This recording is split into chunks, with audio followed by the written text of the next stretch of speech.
정말 사랑이란 뭘까요? 이혼 사건이나 상간 사건은 그 사랑 때문에 소송이 진행된다는 게 어찌 보면 참 최대한 배상액을 감축해보는 방법도 고려해 볼 수 있습니다. 이런저런 정황은 최대한 축소하고 정황은 최대한 많이 주장을 해서 그 배상액이 최대한 적게 나오도록 이렇게 방어를 하는 방법이 있습니다.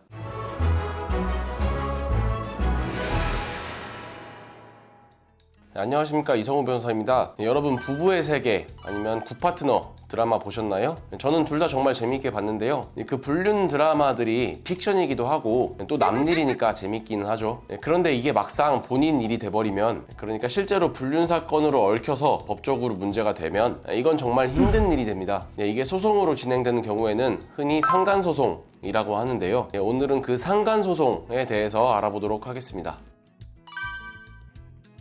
여러분, 결혼을 해서 부부가 되면 왜 바람을 피우면 안 되는지 아시나요? 바람 피우지 말라고 법에 규정되어 있어서 그렇습니다. 민법 제826조는 부부는 동거하며 서로 부양하고 협조하여야 한다 라고 규정하고 있고, 이에 따라서 부부간에는 부정행위를 하지 않아야 하는 성적 성실 의무, 즉 정조 의무가 있다고 보고 있고요. 또 민법 제840조에는 이혼 사유 중 하나로 배우자의 부정한 행위가 있을 때 규정하고 있습니다. 그러니까 유부남 유부녀인데 바람을 피우는 건 법에서 금지하고 있는 행동이라는 겁니다. 당연히 이혼 사유도 되고요.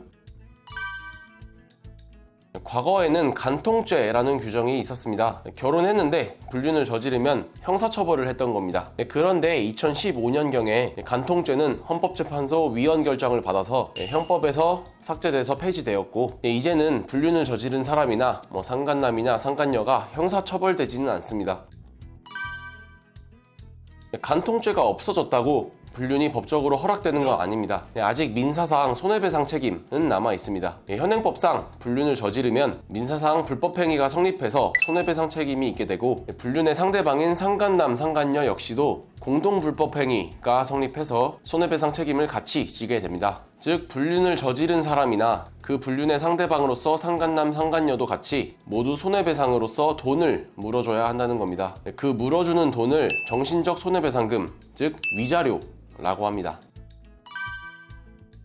상간소송은 부부 일방이 자기 배우자가 바람을 피우는 것을 알게 되었을 때 자기 배우자 및 그 상간자에게 민사상 손해배상 청구 소송을 제기하는 방법으로 진행이 됩니다. 쉽게 말하면 불륜 피해자가 불륜 가해자들에게 민사소송을 제기하게 되는 것입니다. 이렇게 피해자가 소송을 제기해서 승소하려면 가해자들의 부정행위가 있었다는 사실을 소송에서 잘 주장하고 입증해야 합니다. 이를 위해서 소송을 제기하려는 피해자는 관련한 증거들을 차곡차곡 잘 모아둘 필요가 있습니다. 그리고 소송을 제기하는 건 그 당사자 혼자서 진행할 수도 있지만, 아무래도 혼자 진행했다가는 이걸 잘 주장하고 입증할 수 있을지 모르기도 하고, 또 소송이라는 게 어떻게 흘러갈지 모르는 거기도 하기 때문에 가급적이면 변호사를 선임해서 진행하시는 것이 가장 좋겠습니다.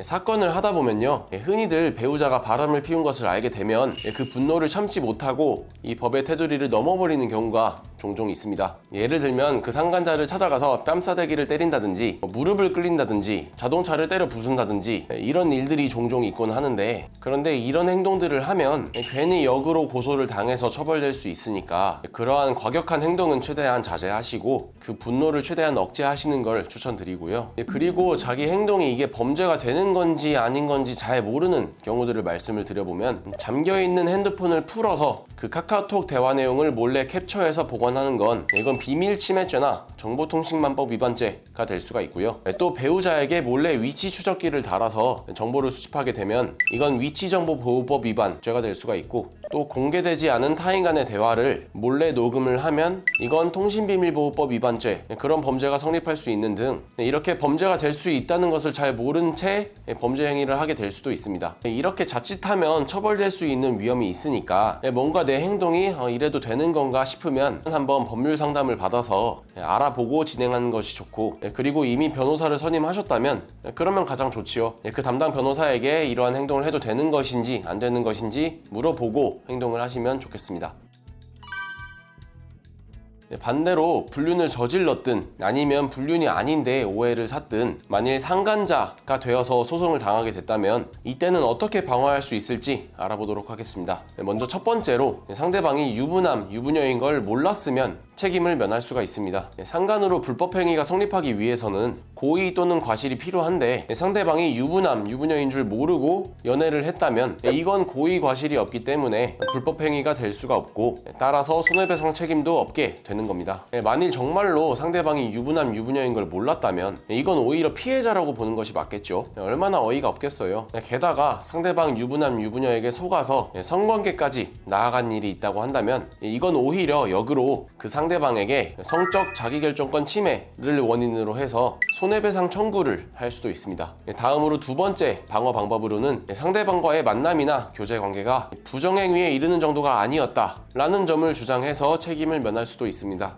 예를 들면 그냥 커피 한 잔 했다거나 밥 한 끼 먹은 정도로 이게 부정행위가 되지는 않겠죠. 물론 오해를 살 수는 있다고 하더라도 이게 부정행위가 아닌 것은 명확할 수 있으니까요. 그런데 부정행위가 되는지 안 되는지는 이건 구체적인 사안마다 너무 다르고 또 어떤 정도의 문제가 있을 수 있기 때문에 이렇게 부정행위가 되는 것인지 여부에 대해서는 변호사 상담을 통해서 정확한 판단을 받아보시는 게 좋겠습니다. 마지막으로 만일 솔직히 상대방이 혼인했다는 사실도 알고 있었고 어떤 성관계라든지 이런 부정행위에 이르기도 했던 경우에는 사실 정말로 불륜을 저질렀다면 이건 인정할 거 깔끔히 인정하면 좋겠습니다만 아무튼 말씀을 드려보면 먼저 원고의 증거가 어느 정도 있는지 살펴보고 혹시 증거가 충분하지 않다라고 한다면 그 부정행위 사실을 부인하면서 그렇게 다투어 볼 수가 있겠습니다. 예를 들면 소송에서 원고가 내가 모텔에 다녀왔다라고 주장을 한다면 그때 명확한 증거가 없다면 그런 적 없었다라고 잡아떼거나 아니면 증거가 있다라고 한다면 나 그거 그냥 혼자 출장 갔다 온 거다. 이런 식으로 잡아떼는 식으로 주장을 해볼 수가 있습니다. 다만 이런 방법은 위험이 있습니다. 어떤 사실이 있음에도 이걸 부인한 경우라면 만약에 추후에 명백한 증거가 제출되어서 결국 부정행위를 했던 사실이 인정이 되어버리면 이거는 괘씸하니까 이 배상액을 산정하는 과정에서 불리하게 참작될 가능성이 높습니다. 쉽게 말하면 괘씸하니까 돈을 더 물어주게 될 수도 있다는 말입니다. 그리고 잡아떼는 방법 외에도 부정행위를 인정하지만 최대한 배상액을 감축해보는 방법도 고려해 볼 수 있습니다. 손해배상액은 일정 금액으로 정해져 있는 게 아니라 판사님이 재반 사정을 두루두루 고려해서 최종적으로 결정하게 되는 금액이니까 이런저런 부정적인 정황은 최대한 축소하고 긍정적인 정황은 최대한 많이 주장을 해서 그 배상액이 최대한 적게 나오도록 이렇게 방어를 하는 방법이 있습니다. 저는 사실 이쪽을 더 추천드립니다. 형사사건이든 이 상간사건이든 사실 억지로 잡아떼다 보면 나중에 일이 더 꼬이게 되는 경우가 많아서요. 아무튼 이게 사건마다 이 상황마다 천차만별이니까 어떤 방향으로 방어를 진행하는 게 좋을지 이걸 잘 고려해서 선택할 필요가 있고 그래서 가급적이면 변호사를 선임해서 적절한 판단 하에 진행하시는 것이 가장 좋습니다. 정말 사랑이란 뭘까요? 이혼 사건이나 상간 사건은 사랑 때문에 소송이 진행된다는 게 어찌 보면 참 특별한 포인트인 것 같습니다. 이혼이든 상간이든 그 소송의 당사자가 되면 많이들 힘들어 하시는데 그 어려움 속에서 조금이나마 제 영상이 도움이 되었으면 좋겠습니다.